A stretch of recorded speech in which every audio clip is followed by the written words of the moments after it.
기도합니다. 주님께서 주의 거룩하고 복된 날 구별하여 지킬 수 있도록 은혜 베푸심을 감사합니다.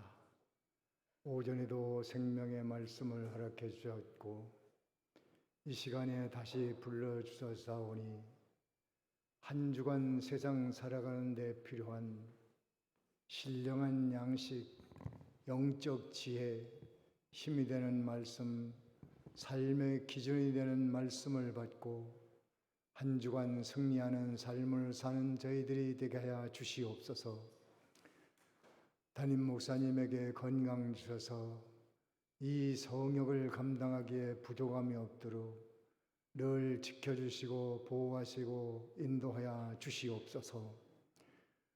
박찬순 성도에게 은혜 베푸사 어려운 질고로 고생하고 있사오니 이런 때에 주를 바라봄으로 독수리가 날개치며 위로 올라간 것 같이 새 힘을 얻어 모든 악한 병을 이길 수 있도록 축복해 주옵소서. 현대의학으로 치료에 도움되는 모든 좋은 방법을 주님께서 이제 적용하게 하시고 또 주치 선생님에게 지혜를 주셔서 가장 효과적인 방법을 동원해서 치료할 수 있도록 은혜 베풀어 주옵소서. 이런 환난의 고통을 통해서 영적으로는 더욱 발전 성장하는 기회가 되게 하여 주옵소서. 합력하여 선을 이루시는 주님이심을 믿습니다. 하나님께서 하고자 하시는 거룩한 뜻을 이루도록 성령께서 친히 붙드시고 보호하시고 인도하여 주시옵소서. 말씀 증거되는 동안 들을 길을 가지고 도의 이치를 잘 깨닫는 저희들이 되게 하여 주시옵소서. 예수님의 이름으로 기도하옵나이다. 아멘.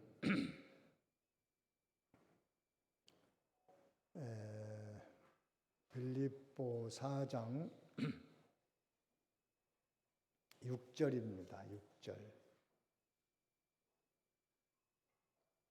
6절, 7절 두 절을 다 같이 함께 읽습니다. 시작.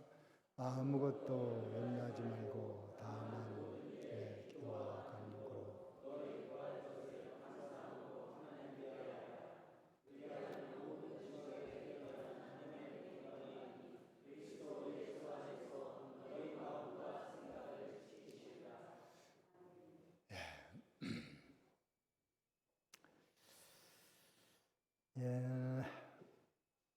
그 4절부터 나간 제목이 항상 기뻐하라는 제목으로 두 주간 말씀드렸습니다.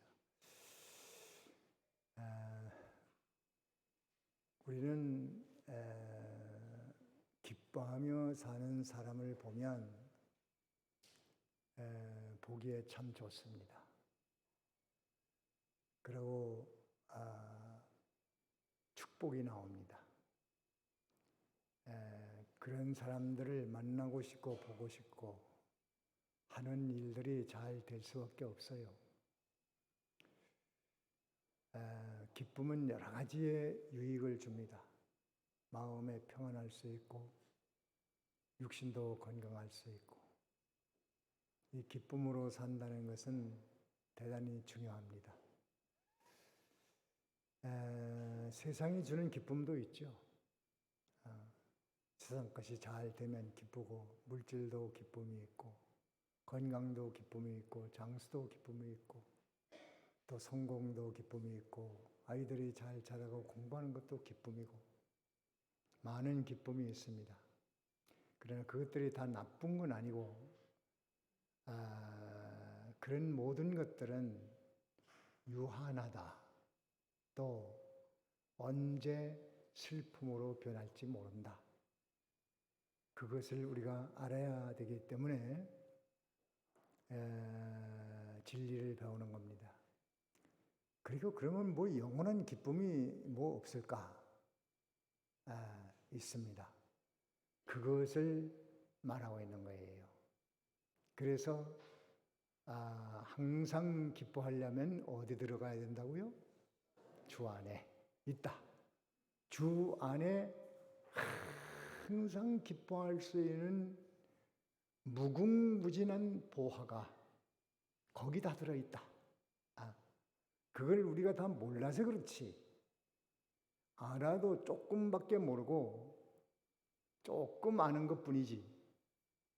그 분량, 길이, 높이, 깊이 이 모든 그 분량은 끝이 없습니다. 끝이.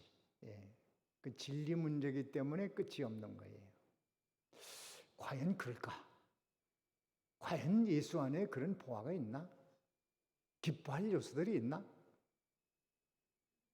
그것을 소원을 갖고 연구를 해보고 설교를 듣고 기도도 해보고 과연 그런가? 그것을 찾으란 말이에요. 그게 보화거든. 밭에 감춰진 보화. 발견하면 가서 소유를 다 팔아서 보화를 사는 게 아니고 그 밭을 사는 거예요. 밭. 믿는 일을 하는 겁니다. 믿는 일. 그 내용은 말로 다 형용할 수가 없고 이 시간에 다 한다고 해도 다 못하고 계속 한다고 해도 다 끝이 없고 그래서 우리는 대강 예수 안에 있는 그 보화는 거기에 성령이 있고 진리가 있고 또 예수님의 빛공로가 있고 나를 위해 성육신하시고 십자가 부활하신 주님, 성천하시고 다시 오시마 준비하고 계신 주님, 나와 함께 계신 주님, 여러 면으로 알면 알수록 거기서 항상 기뻐할 수 있는 요소들이 있다. 여러분들이 받아서 누리는 사람도 있고 한 번 받고 잊어버리고 사는 사람도 있고 늘 있는 사람도 있고 또 한 깊이로 따지면 한 발목이 잠기에 들어간 사람도 있고 무릎이 잠기에 들어간 사람도 있고 허리에 잠기에 들어간 사람도 있고 아야 그 물속에서 헤엄치고 있는 사람도 있고 은혜의 바다에서 우리는 희망을 가져야 됩니다. 정말 예수 안에 항상 기뻐할 요소들이 있나? 그게 뭐야? 그게 뭐지? 연구도 해보고 성경도 보고 또 깨달아 보기도 하고 상담도 해보고 해서 우리는 이 세상의 모든 상처와 괴로움, 고통, 슬픔, 실패, 여러 가지 외로운 일, 슬픈 일, 짜증나는 일, 많은 일들로 살기 힘든 세상인데 우리는 항상 기뻐할 수 있는 길이 있어요. 그게 뭐라고요? 다 같이 주 안에 각종 보화. 주 안에 뭐가 있어요? 각종 보화. 그게 뭐냐? 그거를 이제 여러분들이 지금 과연 그런가?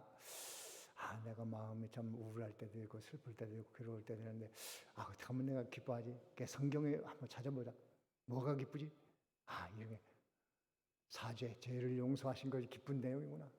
우리를 의롭게 하셨구나. 예수님 다시 오시는구나. 많이 있어요. 희망을 가지고 오늘 설교를 통해서도 주 안에 무슨 기쁨거리가 없는가 찾는 사람은 찾을 수 있고 그걸 붙들고 기뻐할 수 있습니다. 어쨌든 우리는 인생을 그렇게 슬프게 탄식하고 짜증내고 화내고 원망하고 비난하고 비판하고 실망 절망 이렇게 살면 자기만 손해요. 자기만 손해. 그래도 손해보는 일을 사람은 자꾸 합니다. 손해볼 줄 알면서도 그렇게 합니다. 왜? 당연하다고 생각하니까. 그럴 수밖에 없다고 생각하니까. 환경이 그렇다고 하니까. 사정이 그렇다고 하니까 그걸 계속 그렇게 하다가 인생 망쳐버리는 거야. 잘 돼도 그렇고 돈이 많이 벌려도 그렇고 건강에도 그렇고 항상 짜증, 불만, 혈기, 분노, 막 원망 이런 것으로 살아가니까 살기는 사는데 행복이 없어. 예수님은 그렇게 살라고 부른 건 아니잖아요.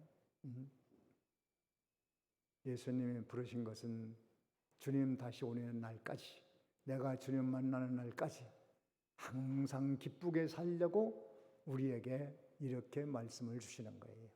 어떻게 살라고? 항상 기쁘게 살아. 늘 기분 좋은 사람처럼. 뭐 기분 좋은 일이 없어. 기분 좋은 일이 별로 없는데 항상 기쁘게 사는, 예수 믿는 사람은 그것을 목표로 삼고 살아가는데, 그 내용은 주 안에 들어가면 있다.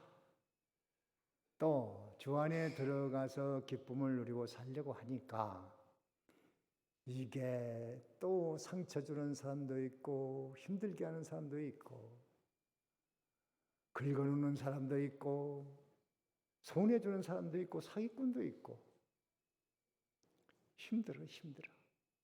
그래서 기쁨을 뺏기지 않기 위해서 두 번째 말씀이 관용하라는 거예요. 관용.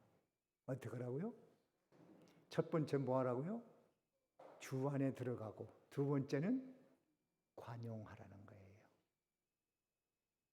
넓은 마음으로 받아들이라는 거예요. 감싸주고 용서하고, 또 그런 사람도 외면하지 말고 괜히 비난하지 말고 판단하고 미워하고 욕하지 말고. 어렵지요. 어려워요. 어려우나 불가능한 건 아닙니다. 불가능한 걸 왜 하라고 하겠어요? 우리 자신이 복이 되니까, 우리 자신을 행복하게 해야 되니까 그 방법을 쓰라는 거예요. 그걸 못하면 내가 도와줄게. 예수님은 그렇게 말합니다. 성령님은 그렇게 말합니다. 그래서 성령은 뭐 하러 오신 분이라고요? 도와주시고, 우리를 보호하시는 그런 성령이에요. 돕기도 하고 은혜로 돕고 은혜 베풀어주고, 이런 분이 오셔서 그럼 내게 구해봐. 나를 찾아봐. 나를 의지해봐. 내가 도와줄게. 근데 안 하거든. 안 될 것 같으니까 안 하는 거예요. 그러니까 우리는 관용을 못하고 살 때가 사실 많아요. 우리 긁어놓는 사람을 관용할 수 있나요? 받아들일 수 있나요? 안 되잖아요. 그래서 예수의 마음을 품고 관용하면 내가 사는 겁니다. 그 사람의 인격이 바다 같은 사람이 돼서 참 크게 성공할 사람이에요. 크게 성공할 사람. 크게 성공할 사람. 그리고 사람들이 머리를 조아리게 돼요. 부끄러워요. 부끄러워. 그런 사람 보면. 참 그 정적이라도 원수라도 욕하는 자라도 그걸 관용하고 받아들일 수 있다면 참 좋겠는데 그게 말처럼 쉽지 않습니다. 그래서 지원병인 성령을 보내서 우리를 도와주겠다고 했으니까 그분에게 도움을 요청해야 되겠습니다. 그러면 관용할 수 있습니다. 못할 걸 시키는가 아닙니다. 내 사는 방법, 나를 어떻게 되면 복된 사람으로 만들어 볼까? 그래서 주시는 말씀이니까 관용하면 통이 커집니다. 정말 대단한 사람이 되는 거예요. 멋진 사람이 되는 겁니다. 그래서 하라는 것이죠. 먼저 가정에서부터 하세요. 부부간에 관용하고, 가족끼리 관용하고. 명절 때가 되면은 어떤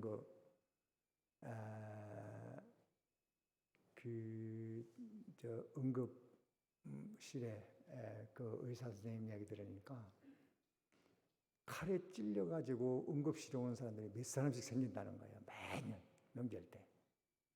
그 왜 생기냐면 가족끼리 이제 제사 지내고 술 먹고 그때부터 이제 입씨름 하다가 재산 다툼하다가 화나니까 막 칼로 찔러서 이렇게 오는 사건들이 매년 몇 명씩 생긴대요.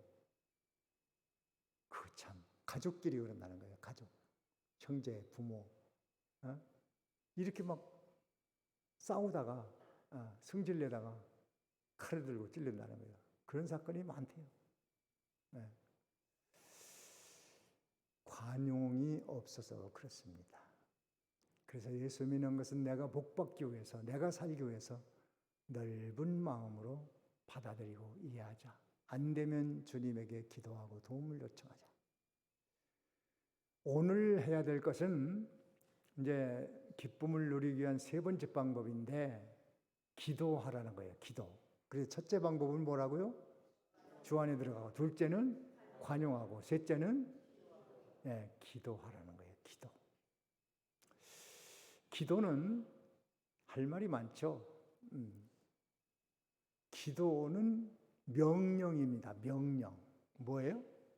명령. 데살로니가전서 5장에도 쉬지 말고 어떻게 하라고요? 기도하라. 뭐 기도하라는 게 뭐 많이 여러 군데 있죠. 그래서 우선 우리는 이걸 알아야 돼. 기도는 명령이다. 다 같이 기도는 명령이다. 그 명령은 해도 되고 안 해도 되는 게 아니에요. 이건 의무입니다. 당연지사입니다. 그래서 이것은 난 기도하기 싫어서 안 해. 그런 명령을 어긴 게 되는 거예요.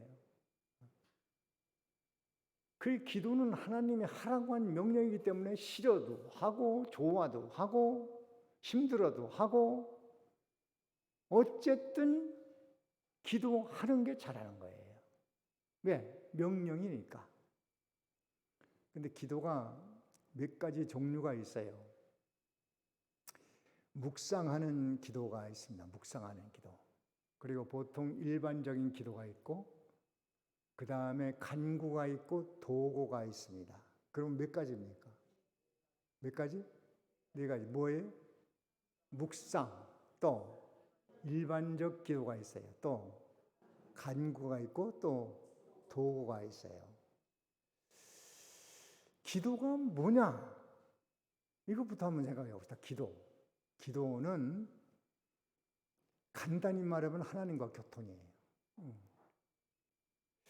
하나님과 교통, 이 소리 하면 야, 그거 굉장히 뭐 힘들고 어려운 건가 보다.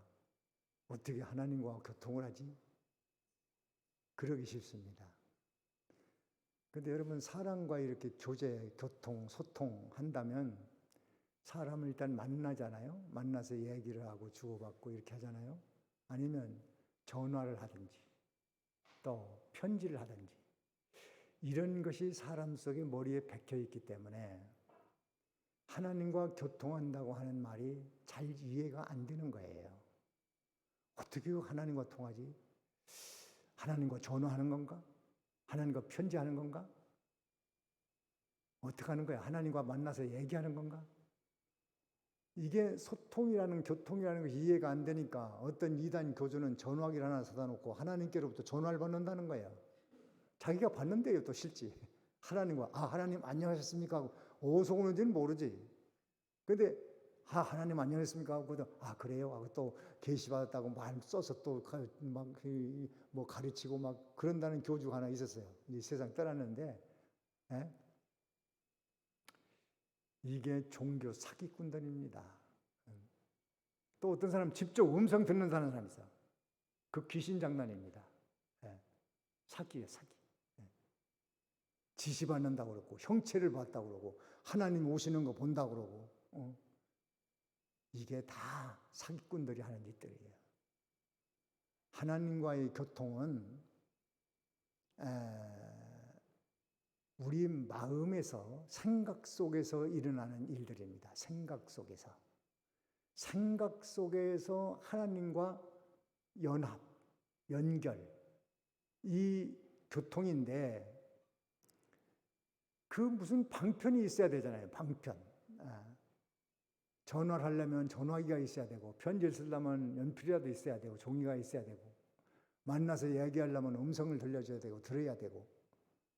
하나님과 교통하는 것은 크게 두 가지로, 예수님으로 또 하나님 말씀 성경, 두 가지가 하나님과 교통하는 방편입니다. 하나님과 교통하는 방편이 뭐예요? 예수님 또 성경. 그래, 예수님 생각을 하면 하나님과 교통하고 있는 거예요. 그게 교통입니다. 교통. 여러분들이 다 하고 있는데도 그게 교통인 줄 모르는 거기 때문에 그래요. 자, 예수님 생각하는 동안에 누구와 교통하고 있다고요? 예, 내 정신, 마음, 양심, 영혼은 하나님과 교통하고 있어요. 교제하고 있어요. 또 하나님 말씀 생각하는 하나님과 교통하고 있어요. 아주 쉬운 겁니다. 간단한 겁니다. 그래서 기도의 종류 몇 가지라고 그랬어요? 4가지. 그 4가지를 통해서 하나님과 교통하라는 거예요. 첫째가 묵상입니다. 묵상 기도를 통해서 내가 묵상 기도를 좀 해야지. 그러면 벌써 하나님과 교통이 시작된 겁니다. 이미. 내가 기도해야 되겠다. 눈만 감아도 하나님과 교통하고 있는. 내가 오늘 새벽 기도를 나가야지. 그 마음 먹고 나가기 시작하는 시간부터 교통하고 있는 거예요. 그걸 어렵게 생각하지 마세요. 여러분이 지금도 말씀을 듣는 이 시간 하나님과 교통하고 있는 거예요. 하나님과 연합되고 있는 거예요, 지금. 그런데 항상 그 방해꾼, 나쁜 놈이 있어요. 나쁜 놈, 방해꾼이야, 방해꾼. 나쁜 놈이 누구예요? 예? 방해꾼인데 그게 누구예요? 사단, 귀신, 악령. 예? 요 놈이 자꾸 딴 생각을 집어넣습니다. 말씀 듣는데 순간순간 너 뭐 어쩌고 너 집에 뭐가 바쁘잖아. 너 뭐가 더 중요하잖아. 너 힘든 일 있잖아. 또 뭐 끝나고 뭐 해야 되는데 뭐 어쩌고 막 기다대고 쏙닥쏙닥 하니까 그 생각하다 그냥 시간 다 마치는 거예요. 그래서 그 나쁜 놈을 내가 그래 대적하고 그 놈을 꽉 목을 조여버려. 예. 그 내쫓고 하나님 말씀 집중해서 들으면 그 시간이 벌써 하나님과 교통하는 시간이에요. 속에서는 영혼이 여러분의 생각과 깊은 교제를 나누고 하나님의 감동이 임하고 은혜가 임하고 또 깨달음이 임하고 다 교통이 일어나는 거예요. 그런데 그 묵상하는 것을 방향을 못 잡으니까 몇 가지 묵상하라고요? 네? 5가지 묵상이 있어요. 그 제목만이라도 머릿속에 항상 외우고 계세요. 첫째가 뭐예요? 하나님은 누구신가? 둘째, 예수님 누구신가? 셋째, 성령 누구신가? 넷째, 나는 누구인가? 5째는 내 할 일이 뭔가?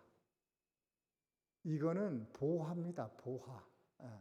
모든 신앙생활에 틀을 마련해주고 깊이 들어가고 신앙이 자랄 수 있고 이것만 가져도 신앙생활 얼마든지 할 수 있어요. 그걸 풀어놓은 것이 성경입니다. 그것을 귀한 줄 알고 한 가지만 해야 됩니다. 하나님은 누구신가? 전부 다 만물을 보고 하나님 만물을 만드신 분, 교회를 세워주신 분, 목사님을 세워주신 분, 성경을 기록해서 우리에게 주신 분, 무궁무진하지 않습니까? 나를 예수 믿게 만든 분, 구원받게 하시고 사랑하시는 분. 그렇게 생각만 하면 속에서 내 영과 교통이 일어나고 내 모든 감성과 지성과 의지와 이 모든 것이 다 영적인 것에 녹아내리기 시작합니다. 젖어 들어갑니다. 하나님의 것이 입혀지는 겁니다. 그것이 묵상 기도예요. 그리고 2번째 무슨 기도라고 그랬죠? 일반적 기도가 있죠. 그것은 여러분 삶 속에서 하는 기도예요. 새벽 기도, 식사 기도, 일어나서 기도, 여행 갈 때 기도, 가서 기도, 또 대표 기도, 이런 거 많이 있죠. 여러분들 축복받고 싶으면요, 축복받을 일을 해야 됩니다. 오전 예배 나오는 것도 축복받는 것이고, 오후 예배 나오는 것도 축복받는 것이고, 새벽엔 기도회거든요, 기도회니까 새벽에는 주로 기도입니다. 그래서 새벽 기도회는 제가 기도할 때도 조금 시간을 할애해서 기도합니다. 한 5분, 6분, 7분, 8분, 어떤 데 10분까지 갑니다. 그건 새벽에는 기도기 때문에 그래요, 기도. 대표 기도 같은 건 그렇게 가면 안 됩니다. 대표 기도는 길어야 3분, 2분 안에 끝나는 게 좋습니다. 근데 새벽 기도 같은 거는 기도가 목적이니까 마음껏 축복해 줍니다. 성도들에게. 그래서 시간이 걸리는 거예요. 그건 괜찮습니다. 기도가 목적이 그냥 기도만 하고 끝나도 돼요. 새벽기도는. 그냥 목사가 나와서 기도만 쭉 해주고 끝나도 새벽기도는 된 겁니다. 그 시간에는 말씀과 찬송이 주 목적이 아니고 기도가 주 목적이기 때문에 여러분 새벽기도 나와서 축복받고 가세요. 여러분 위해서입니다. 목사는 성심성의껏 축복기도를 하는데 받을 사람이 없다. 안타깝지 않아요? 내가 축복받고 살아야지. 새벽기도 나와요. 나를 위해서입니다. 나를 위해서. 여러분들. 복 받으려면 복 받을 일을 해야 돼요. 나와서 앉아서 아멘만 하면 되잖아요. 여러분들은. 얼마나 쉬워요. 그래서 제가 수십 년 목회하면서 새벽기도 누구 시키지 않았어요. 그냥 목사가 해야 된다. 새벽기도는. 그래, 축복기도를 해줘야 되니까. 그래서 새벽에는 대표자가 기도하는 게 별로 난 바람직하다고 안 봐요. 목사가 기도하고 직접 축복해주는 기도를 해야 되는 걸로 난 그렇게 왔습니다. 지금도 그렇게 하고 있고 손양원 목사도 그렇게 하죠. 그래서 새벽기도 힘들다고 하지 마시고 복 받으려면 하세요. 저는 그겁니다. 복 받으려면 하세요. 거기에 병든 자를 위해서도 기도해주고 상처받은 자를 위해서도 기도해주고 힘든 사람들을 위해서도 기도해주고 듣고 아멘 하면 복 받고 가는 거예요. 새벽기도는 내 자신의 복을 받는 축복받는 가장 좋은 기회입니다. 아니 목사가 기도해 주는데 얼마나 그 큰 축복 기회예요. 놓치지 마십시오. 새벽기도를 모르고 예수 믿는 사람 비참합니다. 직분자들이 또 새벽기도 안 해본 사람도 있어요. 안타깝습니다. 그건 직분에 자격이 없는 거죠. 물론 매일 하기는 힘들겠죠. 그러나 하는 정신은 가져야 됩니다. 이 대표기도 같은 거는 간단한 게 좋습니다. 길어야 3분, 보통 2분 내외로. 그 형식이 있어요. 첫째는 감사 내용이 들어가야 됩니다. 감사. 두 번째는 은혜 받은 자에 대하여 그에 합당하게 살지 못한 것을 회개하는 기도. 세 번째는 왜 대표기도를 하나? 이번 대표기도 하는 그 목적이 뭔가?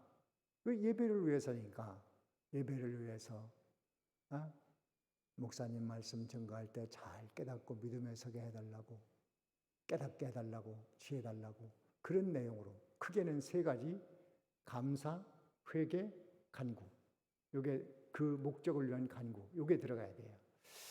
여러분들이 그 구역장들이나 여기 대표기도 하는 분들이나 또 어디 가서 기도해야 될 일이 있을 때 어떻게 해야 될지 잘 모르면은 기도문을 써보세요. 써가지고 담임 목사님한테 가져와서 평가를 받아요. 이렇게 기도하면 되겠습니까? 그리고 교정을 받으세요. 그냥 마구제비로 한다고 되는 게 아니에요. 기도가. 그렇다고 무슨 유창한 문장을 쓰라는 건 아니에요. 내용이 건실해야 됩니다. 실속이 있어야 됩니다. 또 크게 나누면 그렇게 세 가지로 말씀을 드렸죠. 그러니까 기도가 힘들다고 생각하지 말고 그렇게 노력하면 됩니다. 노력하면 됩니다.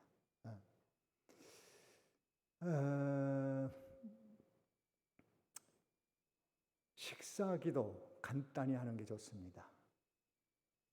그 전에 어떤 분이 한갑잔치 할 때 기도를 한참 하다 보니까 아멘 하는데 보니까 거의 다 갔더래요, 사람들이. 그래서 언제 이게 다 갔냐고 그러니까 기도를 창세기부터 요한계시록까지 더듬어서 하는데 아브라함 때 다 갔다고 그러더래요, 아브라함 때. 그렇게 길게 기도하면 어떻게 하겠어요? 지금 식사기도인데. 그건 감사하고 간단히 기도하고 먹으면 되는 거예요. 뭘 아브라함 따질 게 뭐 있어? 창세기 따질 게 뭐 있냐고. 뭐 있어. 그러니까 간단히 기도하는 게 좋고 또 대표기도는 그렇게 하면 되고 또 실제로 필요한 걸 구하면 돼요. 제가 오후 같으면 간단히 기도합니다. 왜? 오후 전에 다들 기도했으니까 이 오후에는 그 시간 은혜 받는 거 기도하면 되는 거예요. 그게 간단히 하는 거죠. 그 다음에는 이 간구가 있는데, 간구는 어떤 목적을 위해서 간절한 마음으로 금식도 해보고 시간도 드리고 장소도 찾아가고 또 열심히 기도하는 그런 간구가 있습니다. 또 그 다음에 도구가 있는데 남을 위해서 기도하는 겁니다. 남을 위해서 기도하는 거 꼭 하십시오. 그거는 마태복음 10장에도 보면은 남을 위해서 기도하면 그 사람이 받을 자격이 없으면 내가 받는다고 그랬어요. 그 기도가 내게 돌아온다고 그랬으니까 기도를 많이 해주면 내가 복을 받아요. 그래서 교육자들이 복을 받게 돼 있어요. 그게 복입니다. 기도 많이 해주세요. 자, 기도하고 난 다음에 응답이 필요한데, 응답은 된다, 안 된다, 기다려라, 다른 것으로 주겠다. 대개 이 정도로 응답이 됩니다. 몇 가지로 응답입니까? 뭐예요? 된다, 즉시 주는 거죠. 또 안 된다, 이건 안 주는 거예요. 암만 기도해도 안 줘. 안 줘야 좋은 거니까 안 주는 거예요. 세 번째는 좀 기다려라. 주기는 주되 아브라함에게 아들 주겠다고 약속하고 몇 년 걸렸어요? 65세 때 받아서 75세 때 받아서 100세에 낳았으니까 몇 년 기다렸어요? 25년 걸렸어요. 25년. 네. 지긋지긋하죠. 25년. 기다려라. 사람들은 1년밖에 안 기다려요. 더 기다려라. 더 기다려라. 더 기다려라. 바벨론 70년 기다려서 해방됐어요. 지루하죠. 기다려야 됩니다. 그 다음에 뭐예요? 다른 것으로 준다. 내가 구한 건 이거 뱃살배기 아들이 자동차 사달라고 자꾸 그러니까 그래 사다 줄게. 그러면 아빠는 저 완구점에 가서 장난감 자동차 하나 사다 줍니다. 이거 가지러. 뭐 이게 무슨 차야. 진짜 차를 사줘야지. 그래요. 그거는 네가 지금 그거 가지고 안 되니까 우선 이거 가지고 놀다가 나중에 크면 사줄게. 다른 것으로 주는 수가 있다. 왜? 지금은 필요 없기 때문에. 저는 필요하다고 생각하는데 하나님 모실 때는 필요 없다. 안 준다. 이게 있다 이 말이에요. 그런데 기도를 해야 되는데 이게 항상 기도가 잘 안 되는 경우가 있다는 거예요. 그게 뭐냐면 오늘 6절에 염려요. 염려를 하지 말라고 말합니다. 아무것도 염려하지 말고 오직 기도와 간구로 너희 구할 것을 감사함으로 하나님께 아뢰라. 그러니까 염려 때문에 기도가 안 된다는 거예요. 염려 때문에. 무엇 때문에? 염려 때문에 기도가 안 된다. 참, 그 사람의 염려, 그 인생 참 피곤하게 하는 거죠. 얼마 전에도 담임 목사님이 그 우산장사, 집신장사 비유 들은 일 있죠. 사실 우리가 꼭 그렇게 삽니다. 우산장사, 집신장사 어머니 같이. 비가 오는 날은 무슨 걱정하지요? 아이고, 집신장사 아들 굶어 죽게 생겼네. 땅이 꺼지라 걱정합니다.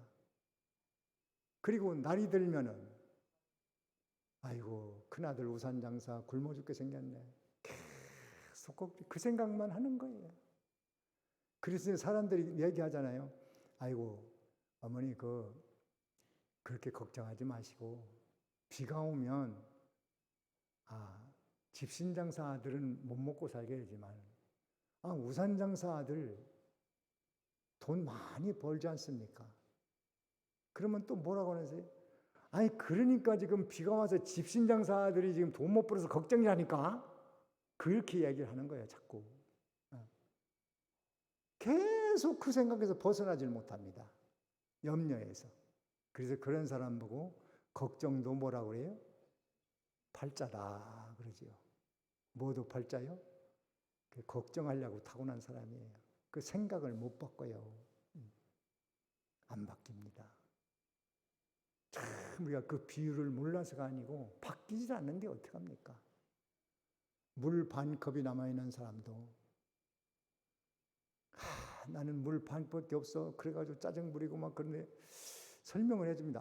물 반 컵만 남았어도 아직 많이 남은 거 아닙니까? 그러면 아니 물 반 컵이 없는데 그게 말이 돼? 계속 그 생각에서 벗어나질 않아요. 반 컵이나 많이 남았는데 왜 그러세요? 저 사람은 한 컵이나 있는데 난 반 컵밖에 없잖아. 절대로 안 벗어납니다. 참 자기 스스로 불행해지는 것이죠.